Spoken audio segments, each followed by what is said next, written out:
শামুকের খোলস থেকে তার শ্বাসগুলো বের করে যে তরকারিগুলো আমরা রান্না করি, আমি মনে করি হচ্ছে সেই তরকারি থেকে চকচক শামুক যেটা আমরা রান্না করি সেটা বেশি ভালো।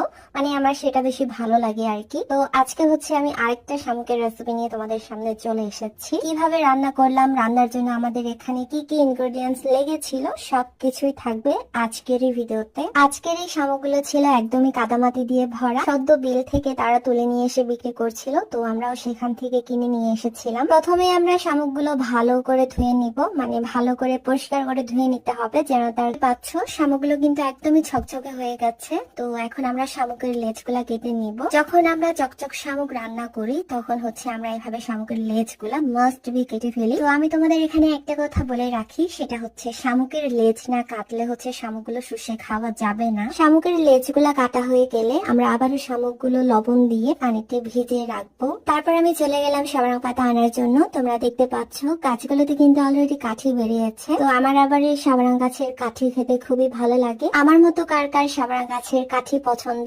অবশ্যই কমেন্ট করে জানাবে। আর এদিকে শামুকগুলাও একদম ঝকঝকে হয়ে গেছে। তো রান্নার জন্য চুলায় হাঁড়ি বসিয়ে দিব, সেখানে দিয়ে দিব তেল, তারপর মশলাগুলো আমরা কষিয়ে নিব। দিয়ে দিব পেঁয়াজ কুচি, আদা রসুন বাটা, লবণ, হলুদ পরিমাণ মতো, কাঁচা মরিচ বাটা, জিরা বাটা। তো যখন আমরা বিলের শামুক রান্না করব, মানে আজকে যে শামুকগুলো আমরা রান্না করছি আর কি, তখন হচ্ছে আমরা এভাবে মশলাগুলো দিয়ে থাকি, কারণ এই শামুকগুলোর একটা ফ্লেভার আছে যেটা অনেকটা মাছের যে ফ্লেভারটা থাকে ঠিক সেরকম।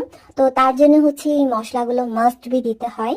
আর যখন আমরা ছড়া শামুক রান্না করি তখন আমরা মশলা ছাড়া শুধুমাত্র সিদল দিয়ে রান্না করি, কারণ ছড়ার শামুকগুলোতে সেই মাছের ফ্লেভারটা থাকে না, যার জন্য মশলাও দিতে হয় না। তারপরে এই বিলের শামুকগুলোর চাইতে ছড়ার শামুকগুলো শত গুণে টেস্টি, শত গুণে ভালো, যার জন্য সেই ছড়ার শামুকের দামও অনেক বেশি। তো প্রথমে আমরা মশলাটা ভালো করে কষিয়ে নিব, তারপর মশলাটা কষানো হয়ে গেলে আমরা এখানে দিয়ে দিব শামুকগুলো। তারপর আবার মশলার সাথে শামুকগুলো ভালো করে কষানোর পর অনেকক্ষণ রান্না করার পর আমরা এখানে অ্যাড করে নিচ্ছি সিদলের পানি। তো যতবারই আমি শামুকের কোনো না কোনো ভিডিও আমার পেজে আপলোড করেছি ততবারই অনেকেই অনেক রকম ভাবে কমেন্ট করেছে, যার মধ্যে আমার যেটা বেশি চোখে পড়ে সেটা হচ্ছে শামুকগুলো নাকি হাঁসের খাবার, এগুলো মানুষে খায় না। তো এই কমেন্ট গুলো দেখার পর আমার জাস্ট হাসি পায়, আর কিছু বলার মুড থাকে না। তোমরা একটু গুগলে সার্চ করে দেখো বা একটু পড়াশোনা করে দেখো, ফেসবুক যেহেতু ইউজ